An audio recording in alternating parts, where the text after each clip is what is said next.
Assalamualaikum warahmatullahi wabarakatuh. Perkenalkan, nama saya Muhammad Muqtada dengan NIM 2522153 dari mahasiswa Universitas Syekh Jamil Jambek Bukit Tinggi, Sumatera Barat. Pada kesempatan ini, saya akan menjelaskan tentang SQL dan normalisasi basis data.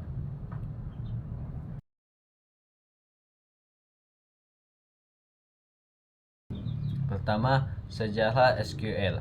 Sejarah SQL dimulai dari artikel seorang peneliti dari IBM bernama F. Code yang membahas tentang ide pembuatan basis data relasional pada bulan Juni 1970. Artikel ini juga membahas tentang kemungkinan pembuatan bahasa standar untuk mengakses data dalam basis data tersebut. Bahasa tersebut kemudian diberi nama SQL atau Structured English Query Language. Setelah terbitnya artikel tersebut, IBM mengadakan proyek pembuatan basis data relasional yang berbasis bahasa SQL. Akan tetapi, karena permasalahan hukum mengenai penamaan SQL, IBM pun mengubahnya menjadi SQL. Implementasi basis data relasional dikenal dengan sistem OR. Di akhir tahun 1970-an, muncul perusahaan bernama Oracle yang membuat server basis data populer yang bernama dengan perusahaannya. Dengan naiknya kepopuleran Oracle, maka SQL juga ikut populer sehingga saat ini menjadi standar de facto bahasa dalam manajemen basis data. Standarisasi SQL dimulai pada tahun 1986, ditandai dengan dikeluarkannya standar SQL oleh ANSI. Standar ini sering disebut dengan SQL 86. Standar tersebut kemudian diperbaiki pada tahun 1989. Kemudian diperbaiki lagi pada tahun 1992. Versi terakhir dikenal dengan SQL 92. Pada tahun 99 dikeluarkan standar baru SQL 99 atau disebut dengan SQL 99. Akan tetapi kebanyakan implementasi mempreferensi pada SQL 92. Jadi, basis data adalah kumpulan data yang terorganisir dengan baik dan disimpan secara elektronik. Jadi, tujuan utama dari basis data adalah menyimpan, mengelola, dan mengakses data dengan efisien. Ini membantu kita menyimpan dan mengelola informasi dengan lebih mudah dan terstruktur. Sistem basis data itu mari kita lihat komponen-komponen utama dalam sistem basis data. Pertama, memiliki entitas yang merupakan objek nyata atau konsep dalam dunia nyata yang ingin kita simpan datanya. Kemudian kita memiliki atribut yang merupakan karakteristik atau properti dari entitas. Selanjutnya, kita memiliki relasi atau hubungan antara entitas yang membantu kita memahami bagaimana entitas saling terhubung. Ada juga beberapa model dalam sistem basis data. Contohnya, model hierarki, di mana data disusun dalam struktur pohon hierarkis. Model jaringan, dan di mana data disimpan dalam bentuk rapid. Dan yang paling umum digunakan adalah model relasional, di mana data disimpan dalam tabel yang terhubung satu sama lain dengan kunci-kunci. Jadi, bahasa pemrograman SQL. Sekarang mari kita bahas tentang bahasa pemrograman yang sangat penting dalam sistem basis data, yaitu Structured Query Language atau SQL. SQL adalah bahasa yang digunakan untuk mengelola dan mengakses data dalam sistem basis data. Ada beberapa komponen dalam SQL. Yang pertama, kita memiliki data definition language atau DDL yang digunakan untuk mendefinisikan struktur tabel, entitas, yang lainnya dalam sistem basis data. Selanjutnya, kita memiliki data manipulation language atau DML yang digunakan untuk memanipulasi data dalam tabel seperti menambah, mengubah, menghapus data, dan terakhir kita memiliki control language atau DCL yang digunakan untuk mengatur hak akses pengguna dalam sistem basis data. Dalam SQL, kita memiliki operasi dasar seperti select, insert, update, delete, dan mana select digunakan untuk mengambil data dari tabel, sedangkan insert untuk menambahkan data baru, dan update untuk mengubah data yang ada, dan delete untuk menghapus data yang tidak diperlukan. Selain itu, SQL juga menyediakan klausa-klausa seperti where, order by, group by, and join yang membantu kita melakukan pengembalian data yang lebih spesifik dan kompleks. SQL, struktur query language, adalah bahasa pemrograman yang digunakan untuk mengelola dan mengakses relasi basis data relasional. Dalam pembahasan ini kita akan membahas beberapa topik penting terkait SQL, termasuk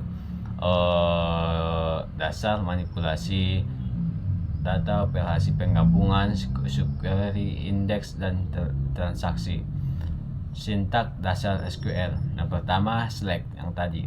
Select mengambil data dari baru tabel dan kolom tertentu. Insert menyisipkan data baru ke dalam tabel. Update memperbarui data yang ada dalam tabel. Sedangkan delete menghapus data dari tabel. Create membuat tabel baru. Sedangkan alter mengubah struktur tabel yang sudah ada, dan drop menghapus tabel atau objek basis data lainnya. Manipulasi data. Manipulasi data itu mengubah atau mengapa data. Where memfilter data berdasarkan kondisi tertentu, sedangkan order by mengurutkan data secara ascending atau descending. Group by mengelompokkan data berdasarkan kolom tertentu. Having memfilter data yang dikelompokkan berdasarkan kondisi tertentu. Dan operasi penggabungan. Join menggabungkan baris dari dua atau lebih tabel berdasarkan kolom yang sesuai. Inner join menggabungkan baris yang sesuai dari kedua tabel. Dan left join menggabungkan semua dari tabel kiri dan baris sesuai dari tabel kanan. Right join menggabungkan semua baris dari tabel kanan dan baris yang sesuai dari tabel kiri. Dan full join menggabungkan semua baris dari kedua tabel termasuk yang tidak sesuai. Subquery yaitu query yang tertanam di dalam query utama. Subquery terkait menggunakan hasil subquery sebagai kondisi di query utama. Subquery tak terkait menggunakan hasil subquery sebagai bagian dari select, from, atau having, dan di query utama. Index adalah struktur data yang meningkatkan kinerja pencarian data. Indeks pada kolom tunggal, membuat indeks pada kolom, indeks pada beberapa kolom, dan membuat indeks gabungan dari beberapa kolom. Ada indeks unik, membuat indeks yang membatasi nilai unik pada kolom atau gabungan kolom. Indeks cluster yaitu mengurutkan fisik data pada disk sesuai dengan urutan indeks transaksi. Transaksi sekumpulan perintah SQL yang harus disekuensi secara atomic commit, menyimpan perubahan yang dilakukan dalam transaksi. Rollback membatalkan perubahan yang dilakukan dalam transaksi. Save point yaitu menandai titik tertentu dalam transaksi yang dapat digunakan untuk membatalkan perubahan tertentu. Selain itu, terdapat juga topik lanjutan seperti fungsi apabila tampilan atau view. Prosedur tersimpan setelah prosedur dan fungsinya tersimpan dengan peran SQL dalam keamanan basis data. Namun, materi di atas memberikan gambaran umum tentang basis data.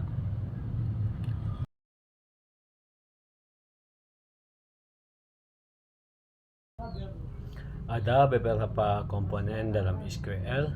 Yang pertama, kita memiliki data definition language atau singkat DDL yang digunakan untuk mendefinisikan struktur tabel dan entitas lainnya dalam sistem basis data. Selanjutnya, kita memiliki data manipulation language atau DML yang digunakan untuk memanipulasi data dalam tabel, seperti menambahkan, mengubah, atau menghapus data. Dan terakhir, kita memiliki data control language atau disingkat dengan DCL yang digunakan untuk mengatur hak akses pengguna dalam basis data atau sistem basis data. Dalam SQL, kita memiliki operasi dasar seperti select, insert, update, dan delete. Select digunakan untuk mengambil data dari tabel, sedangkan insert untuk menambahkan data baru, dan sedangkan update untuk mengubah data yang ada, dan delete untuk menghapus data yang tidak diperlukan. Selain itu, SQL juga menyediakan klausa-klausa seperti where, order by, group by, dan join yang membantu kita melakukan pengambilan data yang lebih spesifik dan kompleks.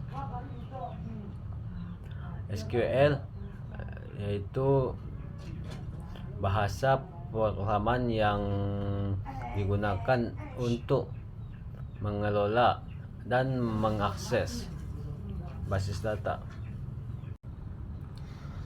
Oke, masuk kita ke tipe dasar variabel SQL. Tipe dasar variabel SQL ada dua. Yang pertama char, yang kedua bar chart. Ada juga desain yang baik, di mana desain yang baik itu disimpan dengan konsisten dan efisien, update dan diambil. Masuk kita ke faktor pertimbangan dalam proses pemrograman database. Pertama, ada jumlah tabel yang diinginkan. Jumlah tabel yang diinginkan ini maksudnya jumlah tabel yang diinginkan oleh pelanggan yang memesan kepada programmer untuk dibuat. Yang itu tujuannya supaya tidak ada bentrok atau kendala kepada konsumen. Yang kedua, relasi atau hubungan tabel. Ini kita meminta kepada konsumen berapa relasi atau hubungan tabel yang dia inginkan. Contohnya dalam sistem operasi e-learning kampus ada dosen, mata kuliah, mahasiswa, di mana hubungan tabel itu saling berkaitan, di mana dosen berkaitan dengan mata kuliah dan mata kuliah berkaitan apa yang diambil oleh mahasiswa. Yang ketiga, banyak file dalam tabel. File ini maksudnya yaitu kolom. Dalam tabel tentu saja ada kolom, di mana itu kerja atau unik dalam sistem operasi. Primary key yaitu di mana cara kita untuk login atau masuk ke dalam e-learning misalnya, dan berbagai lainnya. Yang kelima, kendala, yaitu kendala apa yang terjadi, kendala saat kita melaksanakan atau membuat sistem operasi, contohnya e-learning, apa saja kendala terhadap dosen dan mahasiswa dan mata kuliah.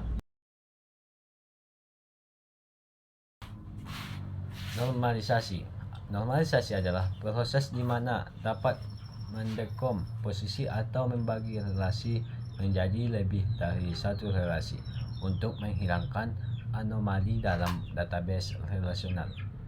Ini adalah proses langkah demi langkah, dan setiap langkah dikenal sebagai bentuk normal. Manfaat normalisasi. Manfaat normalisasi yaitu 1. Menghasilkan tabel yang lebih kecil dengan baris yang lebih kecil, pencarian, pengurutan, dan membuat indeks lebih cepat karena tabel lebih sempit dan lebih banyak baris cocok pada halaman data. Dan selanjutnya, menghasilkan lebih banyak tabel dengan memecah tabel asli. Dengan demikian bisa ada lebih banyak indeks berkerumun, dan karenanya ada lebih banyak fleksibilitas dalam menyetel query. Dan selanjutnya, pencarian indeks umumnya lebih cepat karena indeks cenderung lebih sempit dan lebih pendek. Dan semakin banyak tabel memungkinkan penggunaan segmen yang lebih baik untuk mengontrol penempatan fisik data. Dan ada lebih sedikit indeks per tabel, dan karenanya perintah modifikasi data lebih cepat.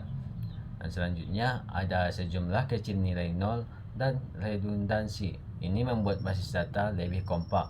Dan selanjutnya anomali modifikasi data berkurang, dan secara konseptual lebih bersih dan lebih mudah untuk dipertahankan dan diubah seiring perubahan kebutuhan. Ketergantungan dalam normalisasi. Ketergantungan pada merupakan proses konsep yang mendasari normalisasi. Dalam basis data dependensi lebih sering disebut fungsional dependensi atau ketergantungan fungsional, yang digunakan untuk menggambarkan hubungan batasan keterkaitan antara atribut-atribut dalam relasi, atau lebih jelasnya, nilai suatu atribut dapat menentukan dari atribut yang lain. Dependensi akan mencari acuan untuk pendekomposisian data ke dalam bentuk yang paling efisien. Sebagai contoh yaitu NIM dan nama mahasiswa. NIM secara fungsional menentukan nama mahasiswa, karena untuk setiap NIM yang sama maka nilai nama mahasiswa yang sama. Dependensi dapat dibagi ke dalam 3 jenis. Yang pertama, full dependency, ketergantungan penuh, menunjukkan jika atribut dan B suatu relasi di mana B memiliki ketergantungan fungsional secara penuh pada A, tapi B tidak memiliki ketergantungan terhadap subset A.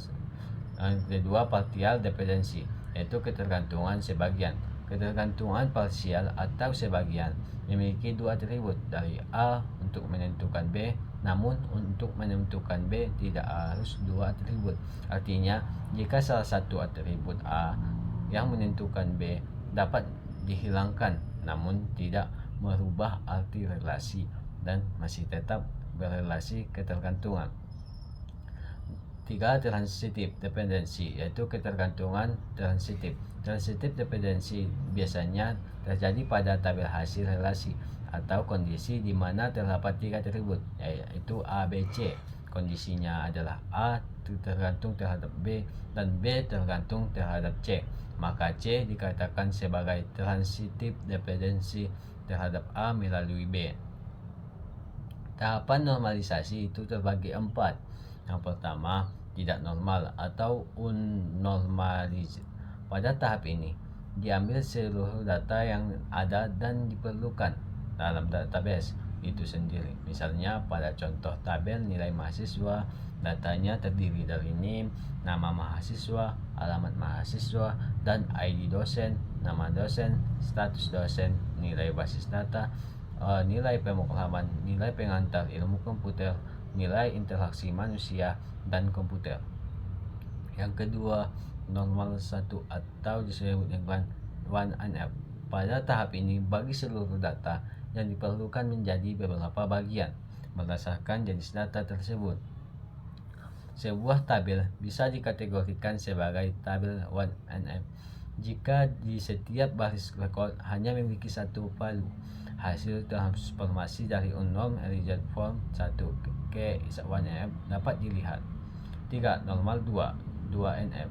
Pada tahap ini, bagian berdasarkan jenis dan memberikan primer key pada masing-masing tabel. Sebuah tabel bisa dikategorikan sebagai 2NF jika tabel sudah dalam keadaan 1NF dan setiap kolom di dalam tabel itu fungsional dependensi kepada semua key, yaitu full dependency, bukan hanya kepada salah satu key atau partial dependency. Berarti harus ditentukan terlebih dahulu key yang ada di dalam tabel. Dari tabel di atas bisa ditentukan bahwa ada dua kandidat key yang tersedia dalam tabel di atas, yaitu NIM tambah kode dan matkul. Dan NIM nama matkul setelah dipilih dari kedua kandidat key, maka yang paling efisien untuk menjadi primer key adalah NIM kode atau matkul. 4. Normal 3. Normal 3 tahap ini menjadi bagian lebih terperinci untuk menghindari terjadinya redundansi. Sebuah tabel bisa dikategorikan sebagai tabel 3NF jika tabel sudah dalam 2NF dan setiap kolom yang bukan key harus fungsional dependensi dengan primary key-nya. Bisa dilihat di dalam tabel.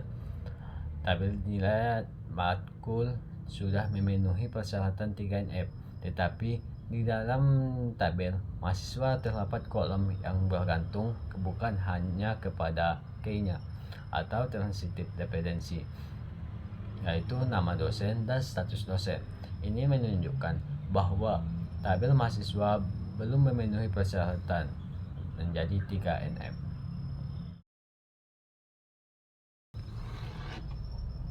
Jadi, kesimpulan dua materi itu, yang pertama kesimpulan SQL. Jadi, kesimpulannya adalah bahasa pemrograman yang digunakan untuk mengelola dan mengakses basis data relasional. Dalam kesimpulan ini dapat disimpulkan bahwa SQL merupakan alat yang sangat penting dan kuat dalam pengelolaan basis data.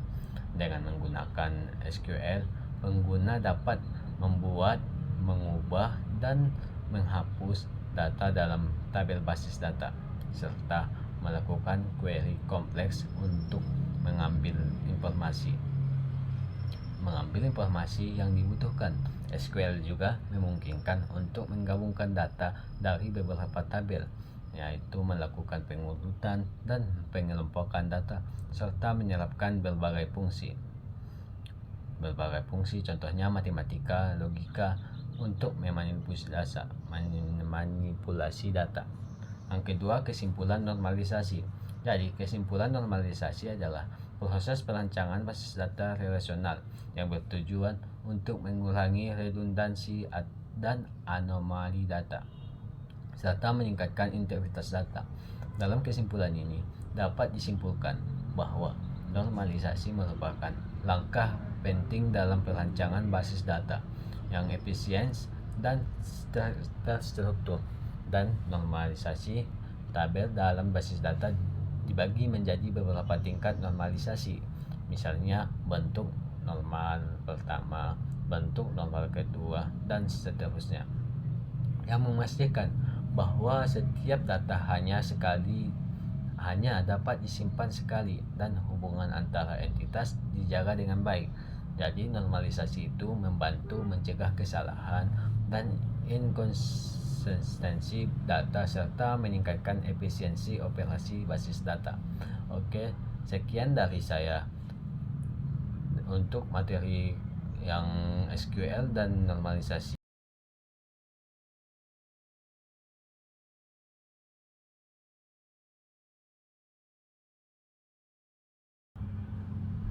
Model jaringan di mana data disimpan dalam bentuk grafik, dan yang paling umum digunakan adalah model relasional di mana data disimpan dalam tabel yang terhubung satu sama lain.